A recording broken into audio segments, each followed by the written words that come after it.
కేంద్ర బడ్జెట్ -2026 అభివృద్ధి మంత్రం. నమస్కారం. దేశ ఆర్థిక ప్రగతిని నిర్దేశించే కేంద్ర బడ్జెట్ -2026లో ఆర్థిక మంత్రి నిర్మలా సీతారామన్ గారు ప్రకటించిన 3 కీలక కర్తవ్యాల గురించి ఈ పోస్టర్ వివరిస్తోంది. ఆ వివరాలు ఇక్కడ ఉన్నాయి. నిర్మలా సీతారామన్ గారు ప్రకటించిన 3 లక్ష్యాలు. కర్తవ్యం -1 సమ్మిళిత ఆర్థిక వృద్ధి.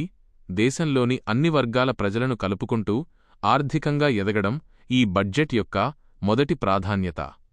కర్తవ్యం -2 వృద్ధిలో ప్రజల భాగస్వామ్యం. దేశ అభివృద్ధి కేవలం ప్రభుత్వానిదే కాదు, అందులో సామాన్య ప్రజల భాగస్వామ్యం కూడా ఉండాలని ఈ కర్తవ్యం చెబుతోంది. కర్తవ్యం -3 సబ్కా సాథ్ సబ్కా వికాస్. అందరి సహకారంతో అందరి అభివృద్ధి అనే నినాదంతో ప్రతి ఒక్క పౌరుడికి ప్రయోజనం చేకూరడమే లక్ష్యం. ముఖ్య సందేశం: ఈ బడ్జెట్ సంస్కరణలతో కూడిన అభివృద్ధి మంత్రం అని పేర్కొనబడింది. అంటే కేవలం నిధుల కేటాయింపు మాత్రమే కాకుండా వ్యవస్థలో మార్పులు తీసుకువస్తూ దేశాన్ని ముందుకు తీసుకెళ్లడం దీని ఉద్దేశం. మీ సింగారపు రాజ్ కుమార్, డిజిటల్ క్రియేటర్ మరియు సామాజిక కార్యకర్త.